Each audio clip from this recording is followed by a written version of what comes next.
Oh, I see Sam Cooper joining us Do we have right Sam? now. Let me hand things over to you, Sheila, because Sheila, I think you're better versed than me on the file because I know you listened in every single day of the Every inquiry by day. Justice Hogue into the Yeah. interference. So, And again, for why? Why did I do that? Because none of those recommendations were in place before the election, and foreign interference has been a key focal point in that old foreign interference hotbed of Don Valley North. yeah. Well, let Anyway. me turn things over to you, Sheila, and feel free to welcome our next guest. Hi, Sam. Sam Cooper of the Bureau. Nice to finally talk to you in person. I follow your work so very, very closely. I pay attention to the foreign interference file, and I know that you do too.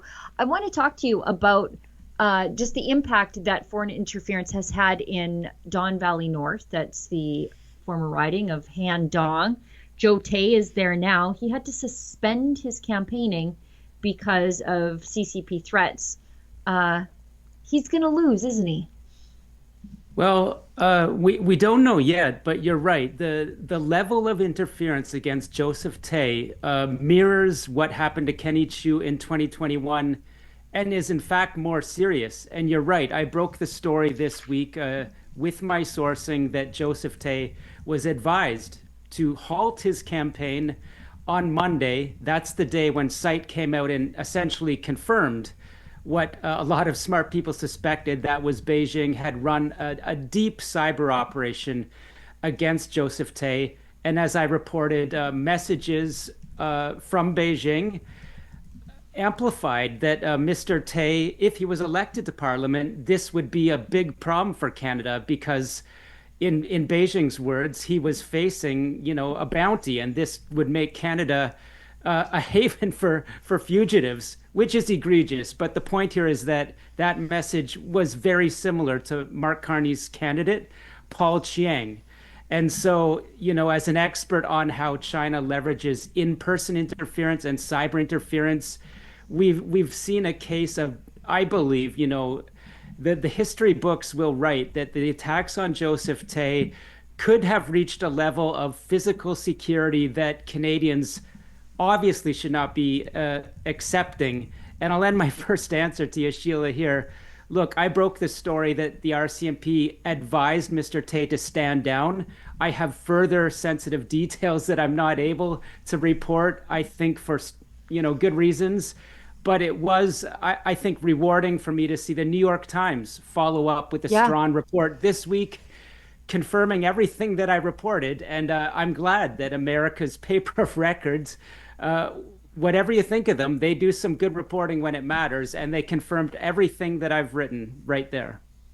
Sam, it reminds me sometimes of when police say to Jews who wear a Hmm. yarmulke, hey, take off your yarmulke when you go out on the streets because we can't protect you. And whenever I hear that, I'm appalled. I think, well, that's on you, police. What you're basing, or in Toronto, I don't know if you remember a few months ago, there was there was such a spate of break-ins, home invasions for people stealing fancy cars, and the police advice to families was, have your key fobs near the front door so the thieves find them quickly instead of having to go through your whole house. Wait a second, that's not what police are supposed to do.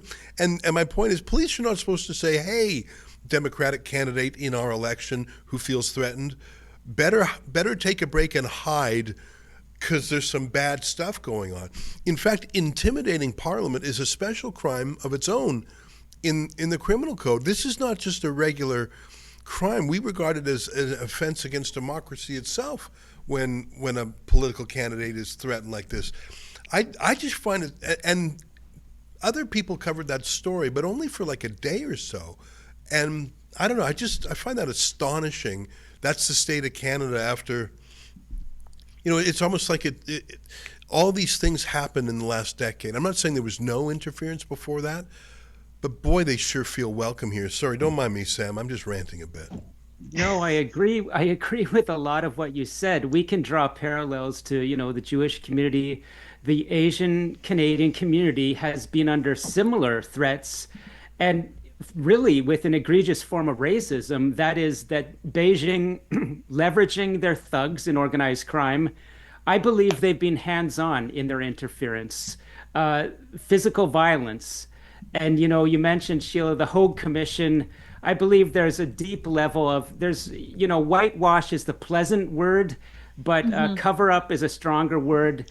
The Hogue Commission lawyers know about people involved in supporting candidates, and I think they similarly know about people very well connected to the corporate side of the Liberal Party that are involved in, I believe, violence towards Asian Canadians.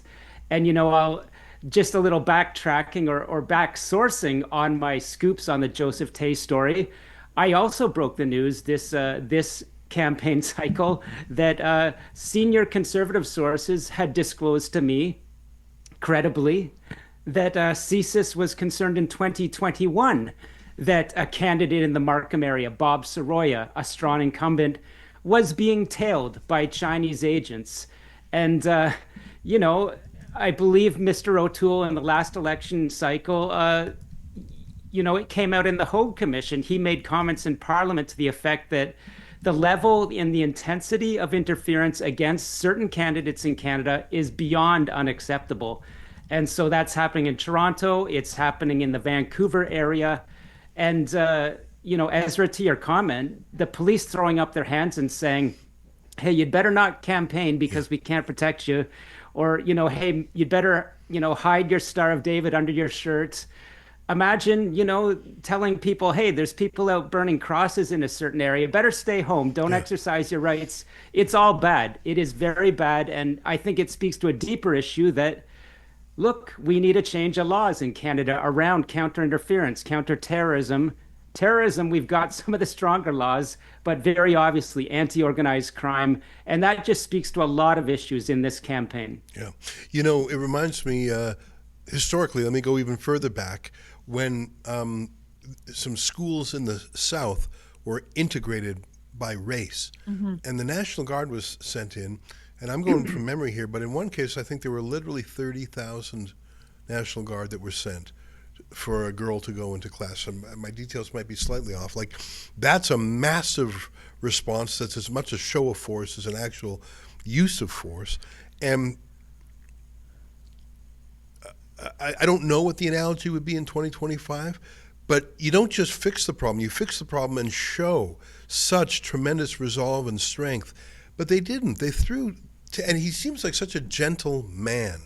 And he must be heartbroken that the country he has chosen to come to and to represent Canadian values like democracy and freedom, he must be heartbroken that we don't live up to those values as much as we should, and we turn a blind eye. I don't know. I feel bad that Canada. Yeah. I think Canada failed him.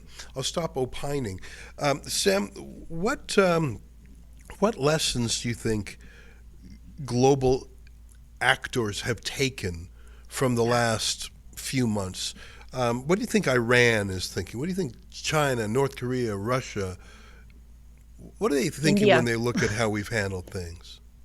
All of those countries. You can add Khalistan separatists, of the type that the U.S. government, the FBI, just announced. They apparently disrupted a plan from a illegal immigrant that could have been involved in attacks on Indian police stations and U.S. government police stations.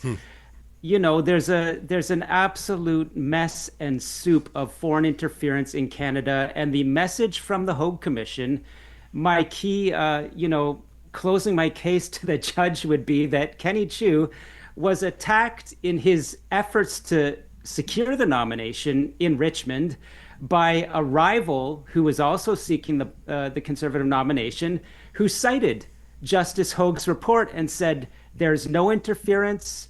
Kenny Chiu instigated racism falsely against Chinese Canadians by claiming Beijing's attacking. And look, I find it a little hard not to get worked up about that, but I say that Kenny Chiu was attacked again by the whitewashed Hogue Commission, and those lawyers, I think, wear that. Ezra, we're not the United States, and I'm not a lawyer. I wanted to be one once, but you mentioned, a show of force, allowing a young black girl to go to school. We need similar, efforts in Canada legally with law enforcement. And, I would not be on saying there's a class action suit that needs to be filed for the diaspora people living under fear of thuggish foreign regimes that have been given the green light by Justice Hogue and the lawyers around her. And it's not me arguing this, Ezra. The groups that were behind telling, journalists that Joseph Tay was being attacked have made the same arguments. They said, "Thank you, Justice Hogue. You have made the problem in Canada worse." Jeez, unbelievable.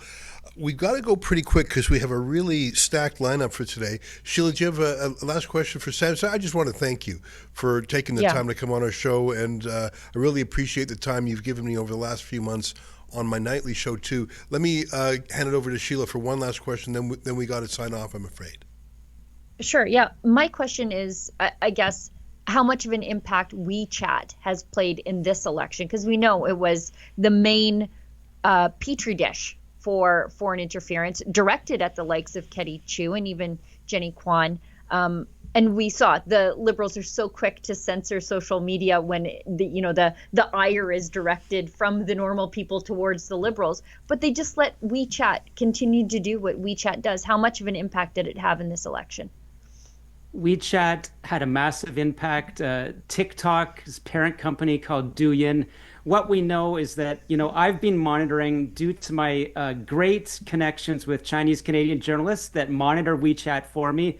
I've been, breaking stories on open source findings that, look, Pierre Poilievre and the Conservatives were attacked again just as Erin O'Toole was. The message is that the Conservatives are anti-China. The Conservatives have pieces in their platform which are instigate racism against Chinese Canadians. Again, pure misinformation and being rolled out, I would say, very strongly on WeChat platforms. Look, looking at what site the official threat monitor has disclosed, Chrystia Freeland attacked on WeChat early in the campaign when it looked like she still had a chance against Mark Carney. And as I told Ezra before, quite plausible that Ms. Freeland had taken some regulatory action against a certain, entity connected to China. So of course, I think Beijing would probably have a bone to pick with her. Again, Joseph Tay attacked on WeChat in messages very similar to what Paul Chien, Mark Carney's MP, amplified to Chinese Canadian journalists. So to wrap up my answer, that vector of Chinese intelligence and propaganda run into millions of eyeballs in Canada from the Asian community is running full steam, and Canada, at least we're being told while the election on that it's being used, but nothing's being done to stop it. Sam, great to catch up with you. Thanks for taking the time. And, we're all waiting together for those first results. So thank you for briefing our viewers. Take care, my friend. Thank you. Thanks, Sam. By the way, if you're not already subscribing to it, may I recommend thebureau.news, thebureau.news. That's Sam's forum.